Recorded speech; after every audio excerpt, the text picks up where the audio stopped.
Oh no, you're all excited. You're listening to the Waste No Day podcast on the way to your first call. You get out, pumped, full of energy, ready to roll. Client opens the door. What do they hit you with?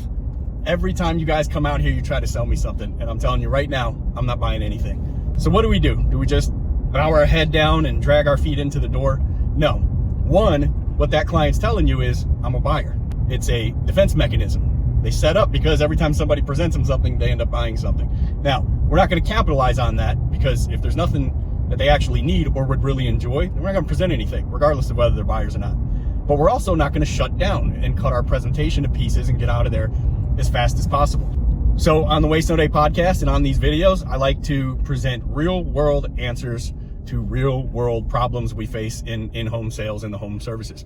What could I use today if I was running service or sales calls to get this job sold, despite the fact that I'm hit with this up front? Well, here you go. I'm just going to role play it and then we'll chat a little bit about it. You don't have to stay for the whole video, but at least hear the role play part. Man, I'm so sorry to hear that. It's actually terrible for me to hear that that's the way you feel about how our team does business. You know what's even worse to hear than that though? Two things. One, I'm on call on a Sunday night and I show up at your house at 10:30 at night because you have 3 inches of water on your floor. You look me in the eyes when you open the door and you say, one of your team was just out here last week. Why didn't they tell me this was going to happen? Number two, I come in on, say, a Tuesday afternoon just to maintain your equipment in the basement or the garage, and I see all new water treatment equipment or indoor air quality equipment or a whole home surge protector or whatever. And I go, hey, if you don't mind me asking, according to the notes here, we've been servicing your home for 4 years and you have some brand new equipment. How come you didn't use us? And you say those dreaded words to me that break my heart every time. I didn't know you guys did that.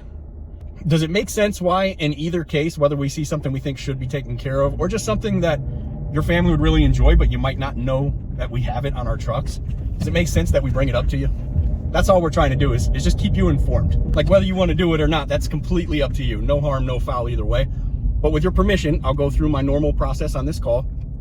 I'll do my safety inspection that I include with every job I do. If I find anything I think should be addressed or anything that I think you guys would really enjoy, would you like me to bring it to your attention or would you like me to just keep it to myself? And 99% of the time, your client is going to say, no, definitely bring it to my attention. I just want you to know, I'm not in the market for anything today. I'm not going to be buying anything. Cool. Sounds good. Thanks a lot. I'll get moving, right? And get going.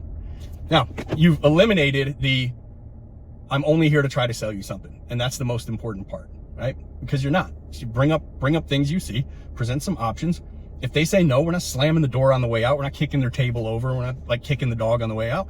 We're cool. We're still friends. And hopefully later on, when this thing fails or whatever, you've made enough of an impression that you are the person they're going to call. That's the most important thing. Check it out every week. We do this, man. It's what we do. Waste No Day podcast. Waste No Day.